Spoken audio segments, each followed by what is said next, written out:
People of the internet, Joe Rogan regrets his life, and we're going to learn all about it in today's video.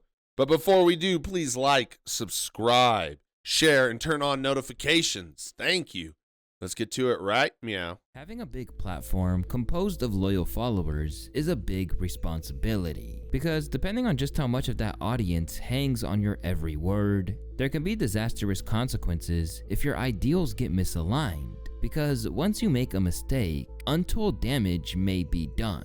At the moment, one man who's reckoning with this exact issue is none other than Joe Rogan. Insulated in his Austin, Texas echo chamber and spending much of his time in a podcast studio where everyone feels privileged to be on his platform, things generally go Joe's way.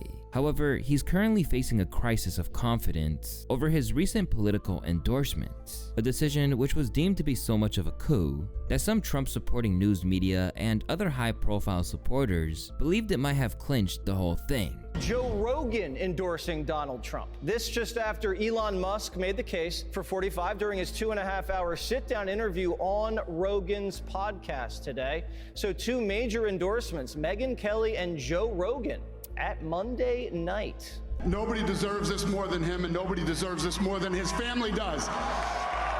This is what happens when the machine comes after you. What you've seen over the last several years, this is what it looks like. Couldn't stop him. He keeps going forward. He doesn't quit. He's the most resilient, hard-working man I've ever met in my life. His family are incredible people. This is karma, ladies and gentlemen. He deserves this. They deserve it as a family. I want to thank some people real quick. I want to thank the Nelt Boys, Aiden Ross, Theo Vaughn, Bustin' with the Boys, and last but not least, the mighty and powerful Joe Rogan. And thank you, America. Thank you. You know, during this film, I haven't watched it yet, but when I see someone like this, Dana White, someone that's close to Joe Rogan, an associate, a friend of Joe Rogan, I'm going to point him out through this film because I just want to demonstrate the people Rogan is close to and the people he's had business relationships. I think with Dana White, it's over a 20-year relationship now. The whole UFC, basically almost the whole time the UFC's been around. And I just want to point out, this is Joe Rogan's friend, and Joe Rogan said he would quit the UFC with Dana. He's defends Dana all the time. But let me tell you, this is a man that has made himself, I think he's going to be close to a billionaire, if not already. I don't look at their things. But he's got to be coming up close to being a billionaire. And at the same time, he's underpaid fighters, denied them health care, denied them any kind of union or fighters' rights, took away sponsorships, broke people's careers, ended people's careers based on his mood swings. And that's just the little stuff. If we really want to get to it, the thing that makes me mad about him and Joe Rogan still being friends is Dana White beat up his wife. That's right. For me, if you beat up your wife, that's a friendship ending thing. I can't support somebody that does that. But Joe Rogan is still friends, still works for this guy. That's -1 character point for Joe Rogan. Let's see how many we get to by the end. Have a good night. But in recent times, it's increasingly appeared that he has some misgivings about his decision once certain policies he voted for are actually being put into action. He's a chameleon, he's a shapeshifter, right? So here we go. This is what he just had Duncan Trussell on again, and listen to the rant he goes on about immigration. This is something, watch. Let's just talk about the immigration thing. The way it looks is horrific. When you're just arresting people in front of their kids and just normal, regular people that have been here for 20 years, that everybody who has a heart can't get along with that. No. Everybody who has a heart sees that and goes, that can't be right. That can't be right. That can't be the only way to do this. Right. Because you have to think, look, yeah, we have to have a border. Yes, it should have been secure. Yes, they should make sure you know who everybody is before they get in. Yeah. But when people been here for 20 years, like, come on, man. That's crazy. Like, let's find a way. If they've been productive members of society for 20 years, no criminal record, they worked the entire time, they paid taxes, find them a pathway to citizenship. Find a way where you can do this thing that you want to do, which is keep terrorists and cartel members from getting across the border with drugs that kill 100,000 people a year. Okay, but also have a fucking heart. Because if you don't, you're not going to get anybody on your side. And now, you know, I like that Kyle points out that he's a shapeshifter, because one of the things that I don't really understand is you'll see Joe Rogan be consistently supporting Trump, be consistently defending the Epstein files, be consistently defending the tech billionaires in the Epstein files and their corruption, and being friends with the people, right? You get it. And then, like this one instance here, he'll say something against Trump or frame it to where he looks like he's against them, right? And all of a sudden, the people and the whole media will be like, Joe Rogan blasts Donald Trump. This is going to ruin the rest of his presidency. And they'll totally be like Joe Rogan's a hero. And it's like, wait, hold up. He done said all this shit over here for years. He done said all this bad shit. And then he says one slightly negative thing about it. And all of a sudden you done put him over here like on a pedestal. Like he's saving the world. And the same people, you'll see it in my comments, the same people like, Joe Rogan's so bad, they'll come on my page and be like, oh, you're just jealous. Joe is saving everybody. He's making this country great. And I'm just like, that explains why our country's a shithole. You know? And that's why he does it. You notice he'll do these things every time he gets significant backlash for not doing these things. And then he'll come out. You saw it yesterday. Oh, I totally get why the people are mad about the comedians going to Saudi Arabia. I get it. It's like, this country's government is like, they do some things people may not like. And it's like, bro, you were sitting there going off on it.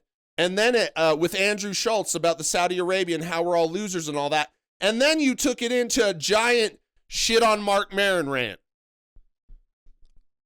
I just have to say, it takes a little more time for someone to change. Don't get distracted by the cave drawings on the wall, the shadows, right? Don't get distracted by that. The truth is behind you, homie. Turn around. He seems to be wondering if he bet on the wrong horse at a crucial time when the darkness is coming to light. So we know Sultan Ahmed bin Sulayem sent the torture video to Epstein. This is in 2009. So Epstein was saying that. Where are you? Are you okay? I love the torture video. Jeez. I am in China. I'll be in the US second week of May. What the fuck, man? And why is his name redacted? Why would your name be redacted if you're not a victim? Like, this is what's crazy about all this. Like, how come you redact some people and you don't redact other people? Like, what is this? This is not good. None of this is good for this administration. It looks fucking terrible. You know, when you hear about the torture videos, like, I would think for somebody to do that, they have to be extremely, extremely demented. And there can't be those many people at that level of insane, horrible behavior in this world. Well, I've been looking through like topics and stuff I want to talk about on my channel and going through documentaries, and I'm scrolling through. There's so many of these things on the dark web, people selling videos, people making people do things because they're going to dox them or they have something over them. I live in a forest, so I am isolated, but what is our world coming to? I just didn't think there was that many crazy motherfucking people. And I think Donald Trump's presidency has woken us up to the fact that all the horrible things we might have thought they make it out sometimes like it's just a percentage of crazy people, right? It's just a percentage of drug addicts. All this stuff. But there's so much more of them. You look at drugs. Oh, just the prescription drug market has made offices, business offices, corporate offices, your job offices, the place where the most drugs are done. Man, I don't know, man. Maybe we're going to rethink this world. And it just seems like corruption is the most prevalent thing in our world. And you could say all the crimes, that covers all the crimes, all the crazy behavior. It's the most powerful thing in our world. And this thing we called hope, honesty, truth, moral values, that's the actual small percentage thing. And it's like they flipped them on us this whole time to make it seem like it wasn't a problem so that they could do these things and get away with it. It looks terrible. It looks terrible for Trump when he was saying that none of this was real. This is all a hoax. This is not a hoax. Like, did you not know? Maybe he didn't know, if you want to be charitable. But this is definitely not a hoax. And if you've got redacted people's names and these people aren't victims, you're not protecting the victim. So what are you doing? Right. And how come all this shit is not released? Particularly as it comes to light that many of the people he'd platformed may have deeper ties to that despicable underworld than he realized. It's your boy Luesta, live from Lu Extras, and this is why Joe Rogan regrets everything. When it comes to the Joe Rogan experience, it's fair to say that it was once known as a space for free thinking and open discussion about any issue, as long as you're not arguing for weed to be criminalized. Well, no. Traffic fatalities regarding marijuana have skyrocketed. Google that, because that's nonsense. No, we wrote about it drunk driving arrests have dropped. What do you mean you've? First of all, no, we wrote about what the sources are, the original studies. Just because someone gets in an accident and they're high, because hold on, stop. No, hold on a second. This is you because you just interrupt way too much. You need to stop. As we talked about how the prison guard union has lobbied to keep marijuana illegal, there's absolutely pharmaceutical companies have done the same thing. It was revealed in the WikiLeaks memos. Since marijuana legalization, highway fatalities in Colorado are at near historic lows. You have him bringing up the source that you want to find. Washington Bring Post. up the study right there. Yeah, Washington Post. Bring up the study that we wrote. We wrote about it on our website. Look, I don't care about your website. Since marijuana legalization, highway fatalities in Colorado Since you called me a fucking. This meant that long before it was on the tip of everyone's tongue, the idea of the dark world of Jeffrey Epstein was something that was already on the edges of the Rogan sphere. For one thing, noted conspiracy theorist Alex Jones had previously tried to lift the lid on it, but Rogan wasn't eager to accept it at the time. But he was the guy who told me about Epstein's Island more than a decade ago, and I thought it was the craziest thing I'd ever heard. I was like, what are you saying? There's an island, like it sounds like a plot in a movie. There's an island where they fly famous rich scientists and politicians and they compromise them with underage girls and get it on film so they could use it against them. I'm like, what? That sounds like horseshit. That sounds like lizard people. It sounds like, 5G creates COVID, same thing. Yeah. But turns out it was true. And it's one of many things. He was the first one to warn me about a social credit score system.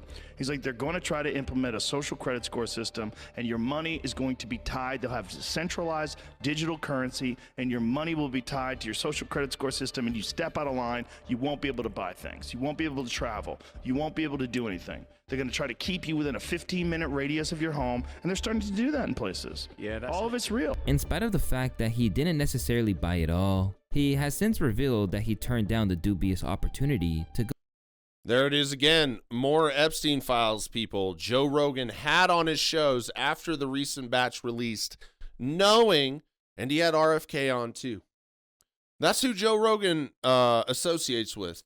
That is who's coming on his show. You notice as all these Epstein guests, like, how do we still believe Joe Rogan's doing any good? You could say he's had success. You could say he has money. But look at the facts. He is promoting their agenda. There's even an article, like it's like I listened to a whole bunch of hours of Joe Rogan, and he has not stopped supporting Trump. Came out, I think, this week. And this is proof, folks. Go and meet Jeffrey. Yeah, I'm in the files for not going, because Jeffrey Epstein was trying to meet with me. Oh, I did see that. Yeah, and I was like, what? I'm like, no thanks. Yeah. Aren't you glad? Yeah, but I would have never went anyway. It's like, it's not even a possibility that I would have ever went. But especially after I Googled him. I was like, what the f*** are you talking about? This was like 2017. One of my guests was trying to get me to meet him. I was like, bitch, are you high? Like, what the fuck are you talking about? But since those days, Joe has fundamentally changed from the man he once was, where he once identified himself as a supporter of a left-leaning candidate. Somewhere along the line, he fell into the right-wing realm, going all in on his support for Trump, becoming one of a string of high-profile figures. On the eve of the election, Rogan formally endorsing Donald Trump. He announced that decision after his interview with billionaire and Trump ally Elon Musk. Rogan wrote in a post on X last night that Musk, quote, makes what I think is the most compelling case for Trump you'll hear, and I would agree with him every step of the way. And for the record, yes, that's an endorsement of Trump. Rogan's support comes as the Trump campaign has, of course, pushed to win over young male voters this cycle, with the former president making numerous appearances on podcasts popular with that demographic, including the Joe Rogan. Okay, I just want to say something. Everyone was jumping on Joe Rogan's nuts, saying he's standing up against the Epstein files for that thing. But let me remind you, long-term business partner friend Dana White beats women. Who knows what else he does? Elon Musk, who doesn't treat women or his kids very great, wanted to go to Epstein Island, in contact in the files, right?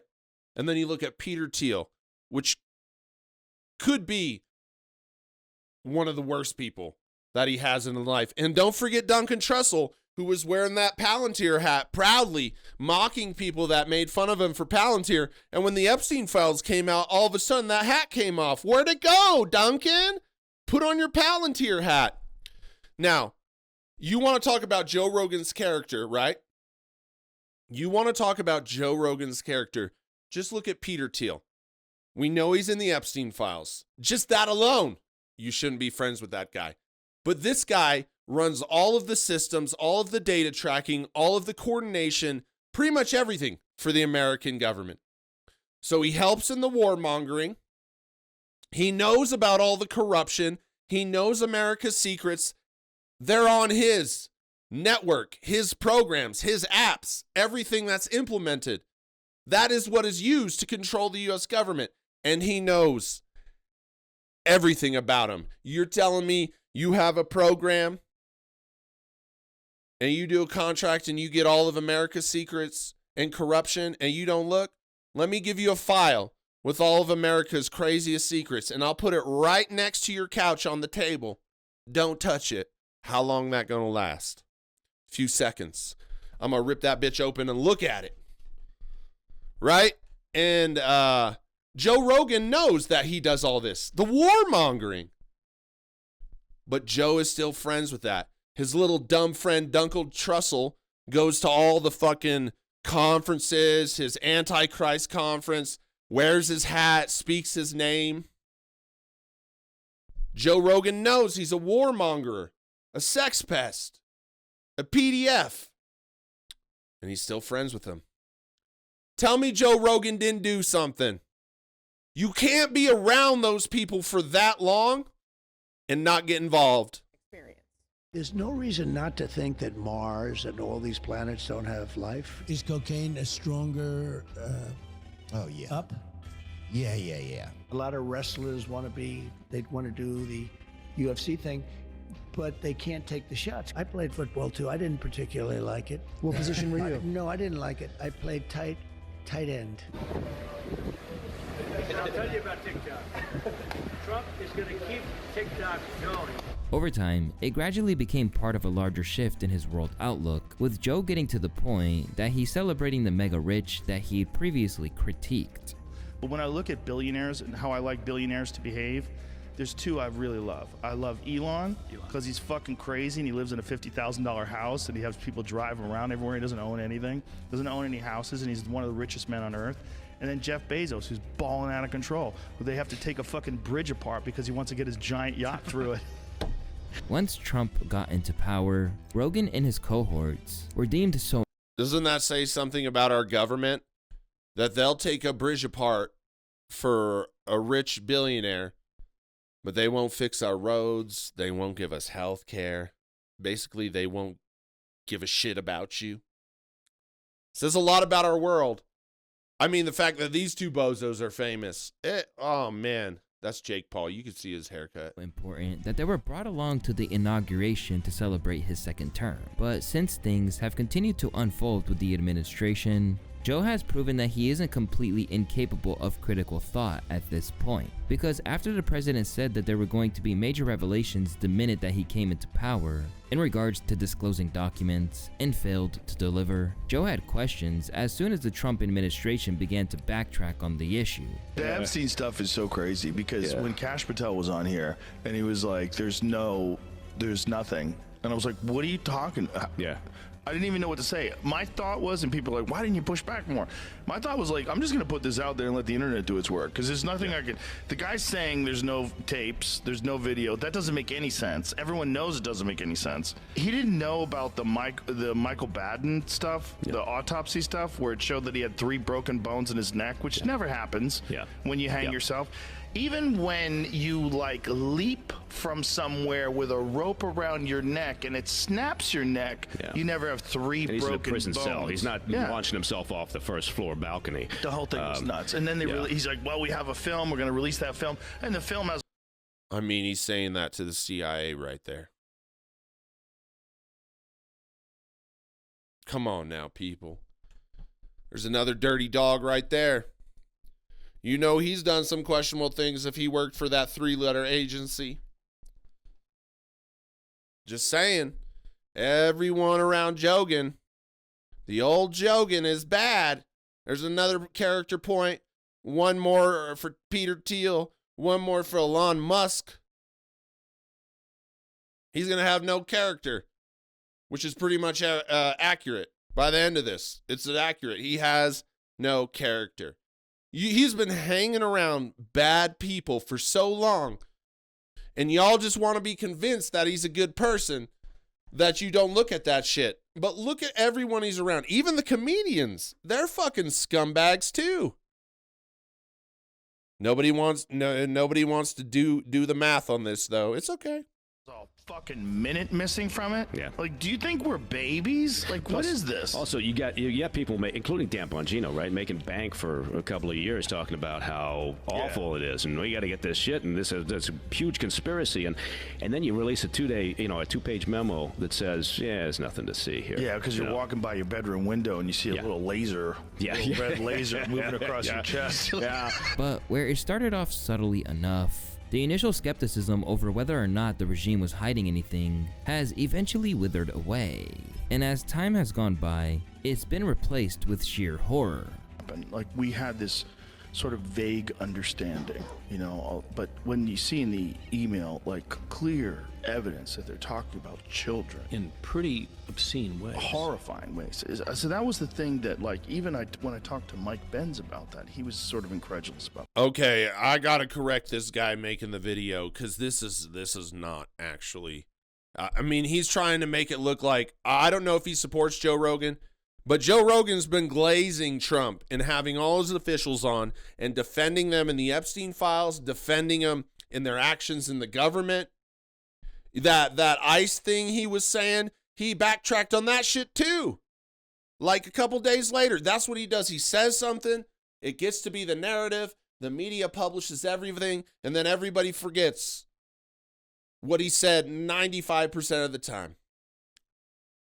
I just gotta, just for you out there, the framing of this is a little bit skewed. And he may come back to it later, but this is not how it went down. These are rare instances in between Joe Rogan deep-throating Trump's cock. These are the gaspings of air between getting railed in the mouth by Trump. I don't think they would use children. It just doesn't make any sense if it got caught, but it just seems like if Mike Benz was incredulous, that's pretty big. I just don't think we really knew until we saw those files come out. Yeah. And then you go, there's no denying it now. My position on it is completely shifted. I thought there's probably some really sick people that have an appetite for that, but I hadn't seen any real evidence for it until these files. And now I'm like, this is demonic.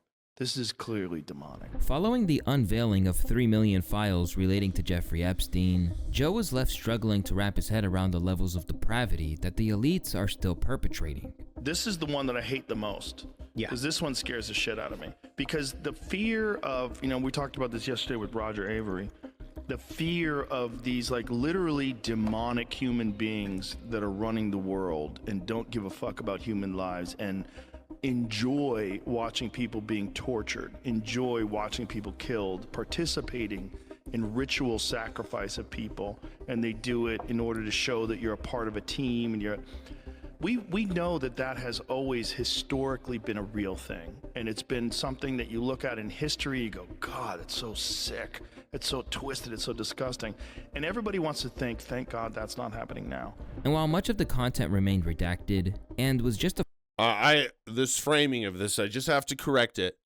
All those people he was talking about, a lot of those are Joe Rogan's friends and guests on his show. I'm telling you, you think Joe Rogan's a good dude? He surrounds himself with shit.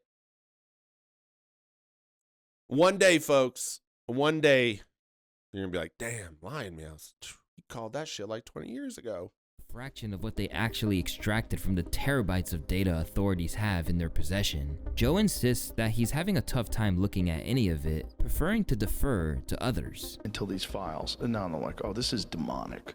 This is clearly demonic. I'm not watching this I don't stuff. even want to. Yeah. I don't even want. People send it to me, and I go, okay, because I'm, for the most part, off social media. But every now and then, someone will send me something that I have to look at. I'm like, oh my God, no. I try not to. I try to have experts come on. I try to read. You can't change it. Yeah. And it'll fuck with your head. Yeah, it's like toxic. You will really get. It'll stick with and I know I've tried not to. Perhaps more troubling. And I know because I was there hunting for dinosaur bones, right, Cheryl? Yeah, I try to avoid it. Get out of here. Joe isn't simply refusing to look at it. Instead, he's actively seeking the opinion of apologists like Mike Benz, who seemed eager to downplay how serious it really was, and what it meant for the fabric of our society. But that's a very specific illicit desire to want underage people. Well, how do you even find out that someone's into that? Well, I don't think that the majority or anything close to it of the women were technically, I think it was largely very young, barely legal, so to speak. But and I know that there were cases of underage, but I think most of it was just very, very young, but not like 20-year-old not girls, like 13 18-year-old girls. Type thing.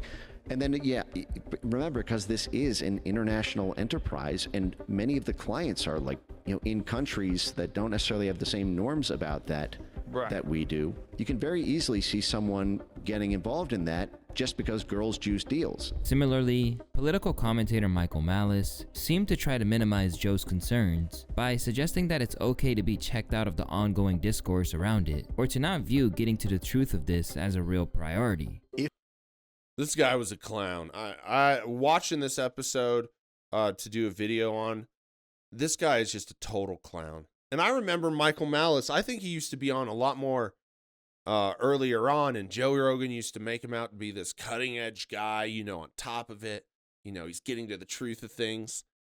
This guy is a total clown. I mean, just look at all the men, right? A majority of the men going on Joe Rogan. Look at all the men in our government. They're all fucking losers that nobody would have anything to do with in real life. All of these people, losers, are running our country right now. And how the fuck did we get here? You are not as invested as some people. You are a kid toucher. You're covering for them.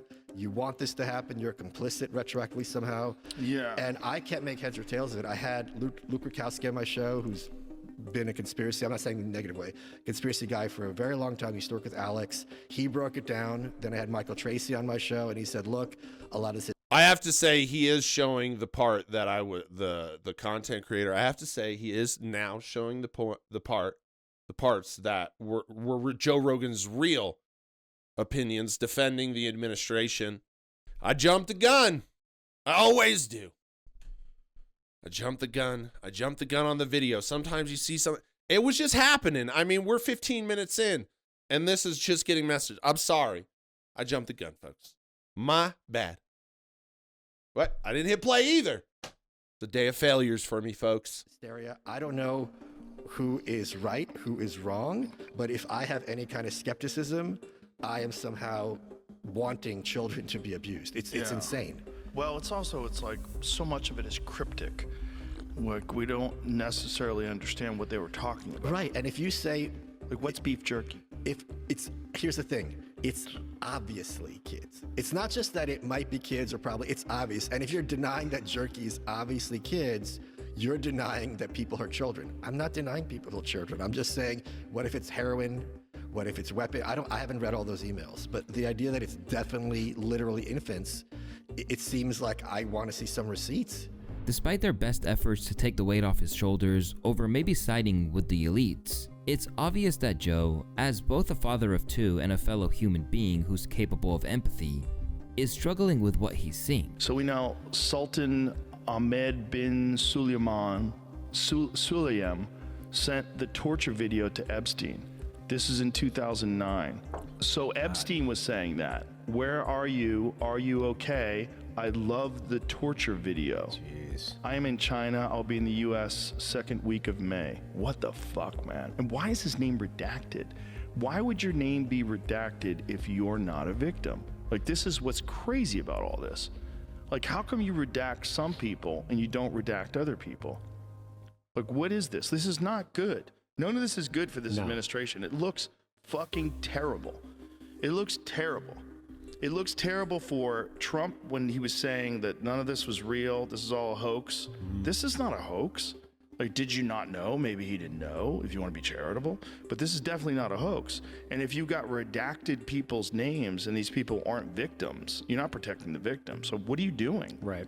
And how come all this shit is not released? While this is certainly progress and indicates that there is a way back for him, some people feel like he is still compromised, considering he's saying it looks bad for the administration, rather than conceding that it is bad. Consequently, some people believe that he's made his bed, and that there's no way to squirm out of it. Joe Rogan doesn't get to pretend he didn't know any of this shit while he was busy endorsing Donald Trump. The UFC and affiliated influencers/promoters are linked up to organized crime, whether they admit or know about it or not. That includes rape trafficking networks. At the moment, a whole lot of people have been reckoning with their moral compasses and having difficulties with the man that they helped put in power. And while you can argue that this is probably the case for most individuals with a moral compass, there's an extra level of complexity and conflicted emotions for Rogan, considering how many people on the Epstein list that he sat across from. Over the course of the Joe Rogan experience. Damn, okay, I just want to say, now he's getting into it. My bad, Lou. Anyways, point it out, right? Joe Rogan has been around a lot of these people a long time. And if you're around somebody for a long time, you know exactly what they do. Experience is a lengthy time on air. There have been a whole lot of crossover between individuals who are embedded in Epstein's inbox and those who have been given 3 hours to promote their values and perspective to the public on his platform, alongside people like Adam Perry Lang, who worked as Epstein's personal chef for 4 years in the late 1990s. Recurring guest Dr. Peter Attia was frequently named in the files, having shared thousands of emails with Epstein. And make no mistake, these exchanges weren't just your average correspondence. On June 24, 2015, 7 years after Epstein's first arrest, Attia wrote, "You the biggest problem with becoming friends with you? The life you lead is so outrageous, and yet I can't tell a soul." In February 2016, Attia sent an email saying, "Pussy is indeed low carb."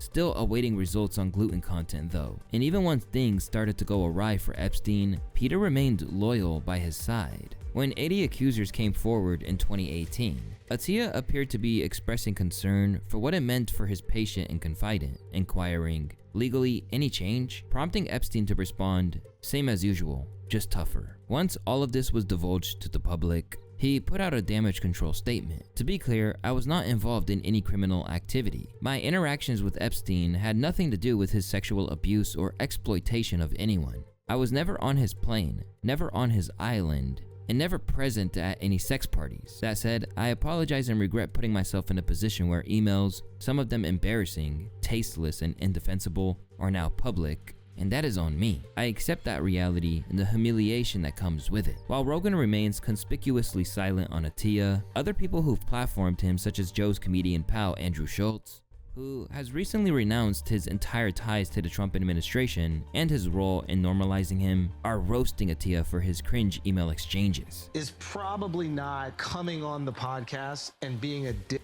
when Mark asks him what his stack is. The average person... that was great. I just love the fact that he was shitting on you, but... Oh my God, Mark was so happy when he read Peter Atiya's name all over the files, and Peter was acting like the loosest motherfucker on the planet. Yeah, I know. He wouldn't even tell you what supplements he took, and he's fucking emailing Epstein, oh, I wish you had your life. You're such a naughty little boy.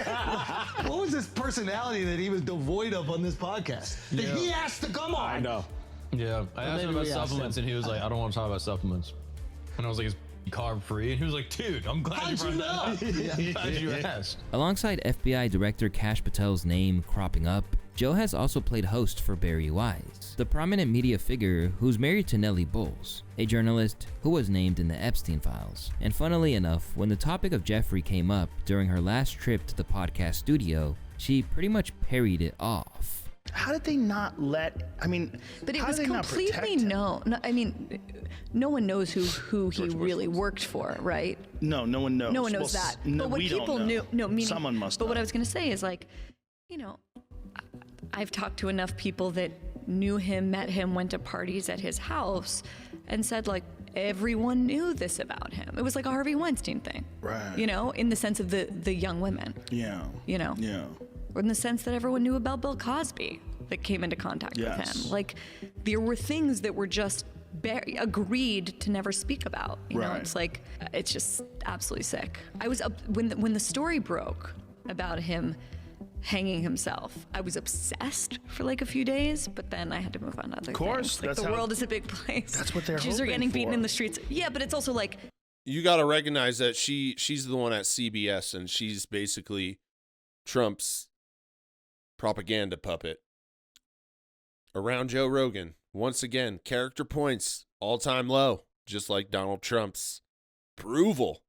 there actually are things that are more important to me than the story of Jeffrey Epstein. Right. And I hope that there's some investigative journalist digging into the truth of what happened there. I wonder how much there is to dig. I mean, how much dirt is there that you could actually get a shovel into? What are you talking about? Don't you think there's a ton? I'm sure, but I think it's the girls who were the victims. Yes. And then the men who were shutting their fucking mouths, right? Except for Prince Andrew, which was like that was everybody should go to jail just after that. Oh my God. Everybody he knows, everybody get in jail. Well, the royals are falling apart, man. Yeah. Then there's Lawrence Krauss, the physicist rumored to be the person who offered to introduce Rogan and Epstein. In 2017, Epstein emailed Krauss to express his admiration for Joe. "I saw you did the Joe Rogan show. Can you introduce me? I think he's funny."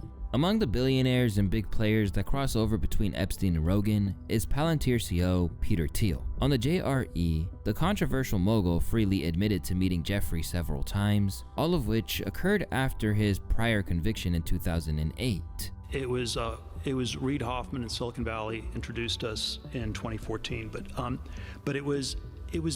You notice all these men that become billionaires and have this lust for power, they're all gross. It's just what it is. It's the common theme. Basically, didn't ask enough questions about it. I think there were sort of a lot of things where it was fraudulent. I do think Epstein knew a lot about taxes. And while he isn't implicated in the worst of the worst, Thiel openly simplified that he wanted Epstein's knowledge on how to evade the IRS. He was described as one of the smartest tax people in the world. Interesting. And I probably was my moral weakness that I. Well, how could you have known back then? He had never been arrested. No, this was 2014. It was post arrest. Oh, so his arrest was the first arrest, right? Yeah, which was like 2007, 08. Elsewhere, Rogan had Cheryl Hines on the show numerous times, with her husband RFJK Jr. apparently going on the famed Epstein private plane and venturing on fossil hunting excursions with him and Ghislaine back in the day. But among the embarrassing unveilings that have occurred, they don't come much worse than Elon Musk. Ever since it all came to light, Musk seemed not only willing to open up about the client list, but had plenty of say about how it all played out. Was that what's taken so long with this Epstein files? Yeah, what's up with that? What is up with that? It was like, yeah, It's like Lucy and the football with Charlie Brown, when she always pulls that football away. It's the same thing. It's like they keep telling us they're going to release it day one. Oh, day we have one. a serious case of no one's being arrested over. They gave Elon Musk and his little crew access to all this stuff. You know he's got a copy of the Epstein files, the ones we don't have, all of them. You know he does. Probably the first thing he did when he got that access, he's like, Epstein files, download. You know. Well, there's also right. Like, what the fuck is going on? What the fuck is going on? Also, there's this real fear that someone's destroying the evidence, and you keep hearing these stories, unsubstantiated stories, of FBI people. Where is shredding. the evidence? I mean, the guy had like tons of videos and recordings. Yeah. I mean, he had all sorts of things. Right. Like, there's a mountain of evidence. Right. So where is that mountain? Yeah. Where is that mountain? And what would be the reason why they would agree? Like, there would have to be something in it for them to agree to not put it out. In a move that differs from most of the elites, he even took part in pushing back on the conventional narrative that he killed himself in a jail cell. You should have asked if Epstein killed himself. Yeah, that's the Cash Patel thing with Cash Patel and Dan Bongino, and they were trying to convince everybody of that. Like, okay. The guards weren't there, and the camera stopped working, and the guards were asleep. The cameras weren't working. He had a giant steroided up bodybuilder guy that he was sharing a cell with that was a murderer who was a bad cop. Like, all of it's kind of nuts. Yeah. All of it's kind of nuts. Like, that he would just kill himself rather than reveal all of his billionaire friends. But now, these remarks have aged poorly, and even suggested evidence of an unfortunate double bluff. As now, it seems like he's more entangled in the whole thing than he let on. We'll be in the St. Bart's area over the holidays. Is there a good time to visit? Musk asked Epstein on the 13th of December 2013. Any day, the 1st to the 8th. Play it by ear if you want. Always space for you, Epstein replies. Even on its own, this wouldn't exactly be a great look. But it turns out that Musk wasn't just considering a trip to the island for a relaxing weekend. He actively wanted to get embedded in the debauchery of it all. What day or night will be the wildest party on your island? He asked before following up with, do you have any parties planned? I've been working to the edge of sanity this year, and so once my kids head home after Christmas, I really want to hit the party scene in St. Bart's or elsewhere and let loose. The invitation is much appreciated, but a peaceful island experience is the opposite of what I'm looking for. This couldn't look any worse for Elon, especially because he took shots at others before associating with the disgraced financier turned trafficker. As he told Vanity Fair in 2019, that Epstein was obviously a creep, and claimed that Epstein tried to repeatedly get him to visit the island, but he declined. And now, it looks like he didn't just accept an offer to venture to Little St. James, but actively tried to infiltrate that scene. Later in the emails, it also emerged that his assistant Leslie Groff appeared to make plans for Epstein to have lunch at SpaceX in 2013, stating, Elon Musk appreciates the invitation to the ranch, but he has commitments. Lunch on Monday, February 25th at 1 p.m. at SpaceX is confirmed. Almost immediately, Musk has suggested that this is some elaborate hoax, but his own estranged daughter has thrown him under the bus. Taking to threads, Vivian Wilson seemed to corroborate the timeline. I'm just going to speak directly instead of being vague and cryptic, Wilson wrote in a January 31st post. I can confirm that we were in St. Barth at the time speculated in the emails, and therefore, I believe they are authentic. This has basically already been confirmed through his attempts to paint them as out of context. Denial is a river in Egypt, Wilson wrote in a separate post. I knew nothing about the emails previously, so I'm learning about everything at the same time as y'all. If there's any other information I learned that I can corroborate, I will do so. Much like Peter Attia, you gotta think about that. That girl can have anything she wants in the world. Like, she's basically completely taken care of, and she can do anything she wants in life because she's Elon Musk's daughter. With that being said, she has that opportunity to live out her wildest dreams no matter what it is, do whatever job, career, all of that. So she has, basically what I'm saying, she has literally no problems except physical ones. You're walking, you trip, you break your arm, right? And then that's not even a problem because you get access to the best healthcare you could provide. So what I'm getting at, she has no problems. Like, she can have the perfect life if she wants to. And her dad provided that for her. And even though she literally has no financial problems, can do whatever she wants, she still hates her father for some reason. And that should tell you everything you need to know about that man. She literally can have no stress. And even with no stress, no problems, her dad has done and left such an impression on her in that environment that she hates her father and is corroborating the Epstein files. Isn't that crazy? Isn't that crazy? Joe Rogan hangs out with that man too. Just saying.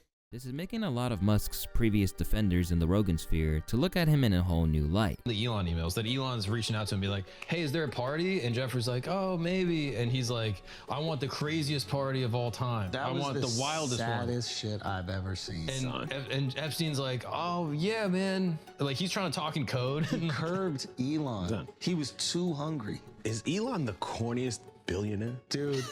I mean, they're all wildly corny. It is I think he might be. No, Bezos is kind of lit. He might be the corniest. Bezos not in it at all? Exactly. Bezos is on the Bendito tip. He was on Bendito, dude. It's Bendito, Al. It's Bendito. Get it right. It's Bendito. We're trying to figure out this web of pedophile elites. We can't even figure out this guy's name. Bendito. Shout out my boy. That's gonna be so funny. Shit's hard. Shit's hard getting him. So Bezos not involved at all? I can't say that for sure. Or his name isn't up in it? I mean, it seems I like haven't even heard anyone mention his name. It seems like there's like an email for like dinners and shit like that. But I don't know if it's like he's implicated in the way that Elon and the rest of these dudes are. I don't know. The fact that Elon's trying to go to the parties and and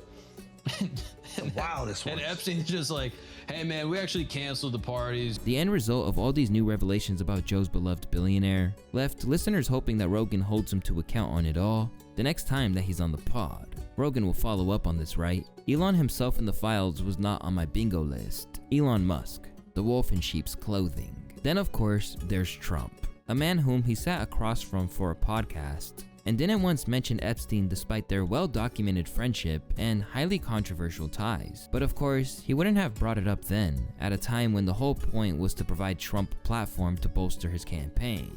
But with each new revelation that emerges, it seems like he was complicit in putting a man whose name is everywhere in the files in the White House. And at the moment, the evidence that he's deeper embedded than once thought is only stacking up against the president. Why are Republicans so interested in Bill and Hillary Clinton? It's because they're trying to distract from the fact that Donald Trump is in the Epstein files thousands and thousands of times. In those files, there's highly disturbing allegations of Donald Trump raping children, of Donald Trump threatening to kill children. So I encourage the press to go look at these allegations, and I'm highly disturbed that Deputy Attorney General Todd Blanche just got the law wrong. Yesterday, he said, essentially, that it is not a crime to party with Jeffrey Epstein. Well, that's actually not correct. If Jeffrey Epstein was human trafficking minors for these sex parties, and you show up and patronize the establishment at that party, yes, you're guilty, because patronizing is part of the law, the federal sex trafficking law. Despite the clear mental turmoil that this seems to have placed Joe in, people just aren't enabling him to backpedal and feel that he has to accept the role he's had in creating the world's current predicament. Rogan doesn't have a buyer's remorse. He and his podcast Bros openly endorsed Trump for months before the election and made fun of Harris. They helped put us in this position. Before he could realize what happened, Joe has found himself going from just a podcaster with an open mind to a political influencer who now feels that he may have overplayed his hand. Left to consider the ramifications of that Trump endorsement, it calls to mind the now infamous exchange he had with comedian and friend Duncan Trussell, who warned him that those with devious intentions may attempt to use his platform to spread their rhetoric and normalize their world. Can we please stop showing this fucking clip? There are so many more things you could put in place to this. This thing has been beaten. There's no more life in this clip. We've seen it so many times. I'm so sick of this clip. There are deep, dark Forces! Fucking A. The problem is, like, where you're kind of in a bit of a bind is that all this human attention has been placed upon you, and you have to wrestle with your identity because people have decided you're one of the magnified. How can you even play this clip when he was Peter Thiel's lapdog? He was repping him on all his podcasts. Go look at the hat. If he didn't take it down, he even said he was wearing the hat to troll the people that were saying he was involved in Palantir. Why he was going to Peter Thiel's conferences.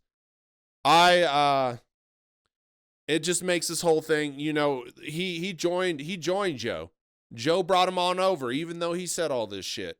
Glasses, focusing this beam of attention into the world, and so within that is all this room for disaster. It's like, and what are they up to?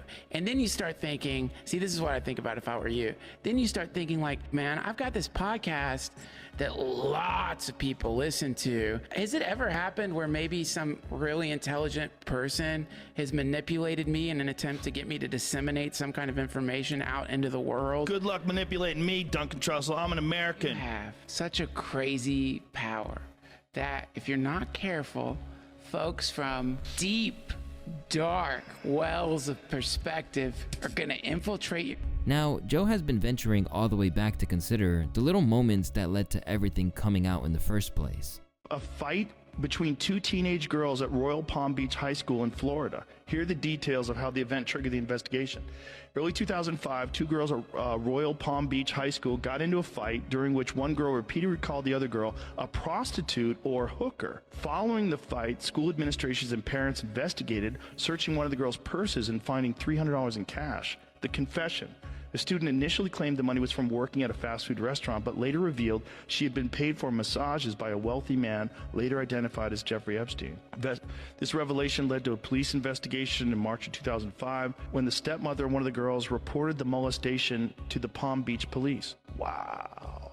Wow, that's in 2005. That was the first arrest. And now listen to this. It says they identified the Royal Palm Beach High was identified as a focal point for recruitment, where, according to investigations, at least 15 students were lured into Epstein's Palm Beach home. Holy shit. That's so crazy. Now That's in 2005. Imagine if those girls didn't get in that fight. Imagine if that didn't happen. Yeah. It's dark. It's dark. Yeah, but if that guy was not into that, if he was not into high school girls, right? Like if he was just into grown women who were sex workers and he ran the same operation exactly the same way, it could probably go on to this day. Yeah. And if everybody kept their fucking mouth shut, and if all these guys, you know. Oh, yeah. I mean, look at. And in the wake of finding out that so many of his apparent allies were in cahoots with Jeffrey, there's a sense that Joe is fearing that they've only cut off the head of one snake and that there is more to come. It's so tangled. You know, the whole thing is just, I think everybody who looks at it realizes this is a rabbit hole that just goes to the center of the earth. And there's so many people involved in that. Here's the big question that people ask. If there was a Jeffrey Epstein, and it seems like all these things he was involved in, is there a Jeffrey Epstein right now that we don't know about? There's a million of them. A million of them. I mean, this is why I find this, you know, this is not the core of what I focus. So you can't believe Joe is standing up or horrified about any of this shit when he has people like this on. Joe has too many questionable people. You could say he may not be involved in the files, but if you're around all those people for decade after decade that have questionable behavior, have accusations of assault, misconduct, sexual deviance, are your main group of comedian friends, and then you're hanging out with Peter Thiel, Elon Musk, Dana White, the president, the president's cabinet, tell me you aren't dirty. You wouldn't be able to put somebody, if you really stand by your morals, go hang around somebody that completely opposes or does something completely wrong, and you will stand up, you will make a decision in that moment whether to leave or stay. Joe Rogan chose to stay because you can't be around somebody that conflicts what you really believe without saying something or just outright leaving. Joe Rogan never left. but I find it a really interesting field of study because it helps understand so many other U.S. government institutions and the relationship between government and private business. Jeffrey Epstein is part of a class of what are effectively professional fixers. And this is a kind of class of professional who sits not really within a particular government or private sector institution, but in the kind of sticky layer between them that connects them all. Meanwhile, other guests are still venturing deeper into the rabbit hole, leaving Joe looking on in horror as he considers what he's hearing. Luciferians cast a spell on the world. And, For real? Oh, absolutely. It's just like how vampires can't go into a house unless they're invited. They tell you, what's going on ahead of time. It's predictive programming. And once you say it out loud and you put it out there and make fun of it and do a little skit like Stephen Colbert did a little skit on his show where, oh, here's a baby. I'm going to take this baby and I'm going to give it to Moloch. And he goes into like a cloudy red... I hate that people blame things on like all this shit instead of blaming the men accountable. It's a way to like disassociate the men's accountability and put it on some like evil spirit, some witchcraft, some satanic stuff. When it was like, you can blame all those things, but we don't see them. The only thing we see is the man right in front of us that committed those crimes. He chose. It wasn't because of none of that shit. It was because he chose to do it. Make them accountable so they're held accountable so they get the fuck in a jail cell right away. I just can't stand that. We find all kinds of ways to excuse people. And then look at our world. Quite the fucking mess. That's because nobody's being held accountable. He didn't pray enough. Whatever. Furnace and hands the baby over and the baby's going to be fine. And they make a joke about it and the audience laughs. Okay, we're all now conditioned to it. We've all seen it. And by laughing at it, we're complicit. You think that's on purpose, that this is like some sort of a grand design to get us to be desensitized to the idea of demons eating babies? Yeah, for sure. Really? For sure. And who do you by the way, nobody's doing anything about it. We know what's happening. But that has to take like... Let me ask you what's more believable. A man in real life committed this crime and he can stand right before you. I'm going to say it out loud now. Or demons eating children.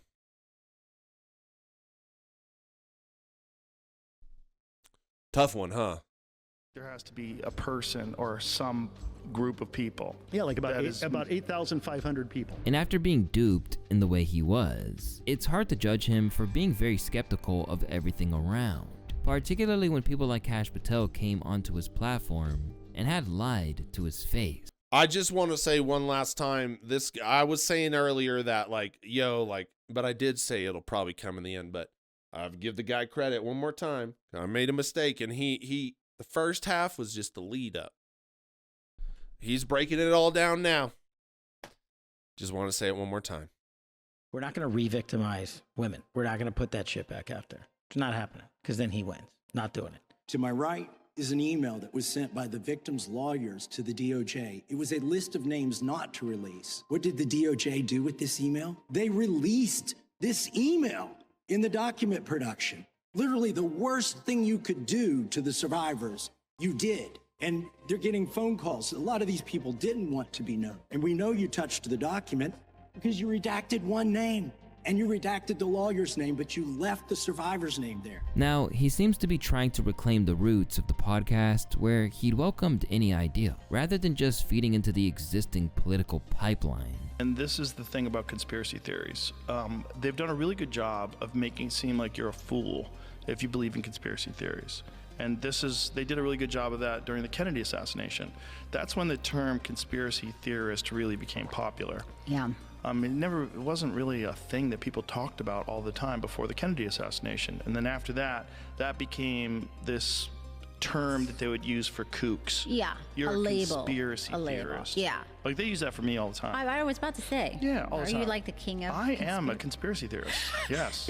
And perhaps maybe the days of people like Elon Musk being given a platform to spew their rhetoric to an increasingly skeptical Joe could be winding down. I mean, Mamdani is a charismatic swindler. But I mean, you gotta hand it to him. Like he can light up a stage. I love how con men are trying to call other people con men. If you want, Elon Musk literally stole every business from somebody else that made it. He stole them. He steals businesses. That is his con. But he has just been a swindler his entire life. What else has he done that makes him a swindler?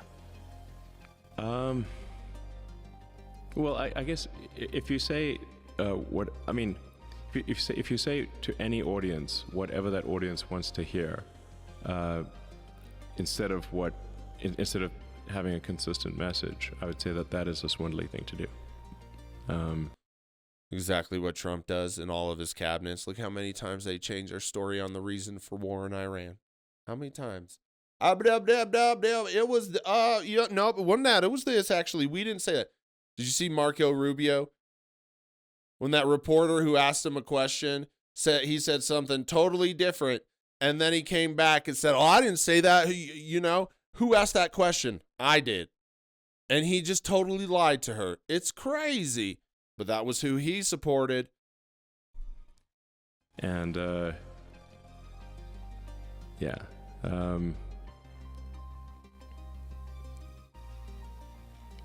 Yeah.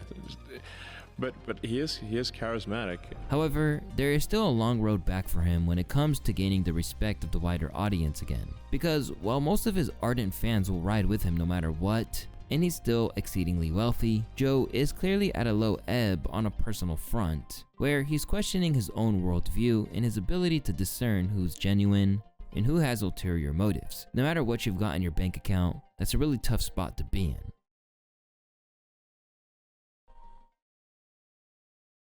That was a pretty comprehensive video on all the shit of Joe Rogan. I don't think he's changed. I think he's just trying, like Kyle said earlier, he's a shapeshifter, a chameleon, and he's just trying to get the heat off of him. But I think it's only going to get worse because everything in this country is getting worse, and those Epstein files are finally getting some movement. Pam Bondi subpoenaed, and hopefully we get justice. And at that time, when this thing is all done, nobody's going to forget how Joe Rogan sided with them all. Let me know what you think in the comments. Peace. If you made it this far, I'm starting something new. It's called the Meow Cats Book Club. And every week, I will be reading a new book. And then at the end of the month, I'll do a little video about the books and you can comment and everything. So starting off, Dungeon Crawler Carl. This is a series. It's got a lot of hype around it, and it's supposed to be really fun. I've read about half of it so far, and what it's about is some aliens come and destroy Earth, but they take all the humans, and then they put them on a game show across the multiverse that the multiverse watches, and the game show is like an MMO, like WoW or Final Fantasy, and they have to level up and they get items and they fight bosses, and it's really good. And there's a cat. Why I chose it for number one. There's a cat called Donut who is brought onto the game show with the guy Carl, and they level up and they fight together, and there's levels, and each book is a level. So if you want to start reading books that I'm reading, go pick this up, the website for this guy, and then you could find out how to buy it from his website. I want you to go directly here, and if you could buy it on his website, well, pretty much if you could just buy it, you're supporting him. It's really good, and we'll be choosing new books. So go get you the first book of the series, Dungeon Crawler Carl, and let's read. And you don't have to take my word for it. Don't stay.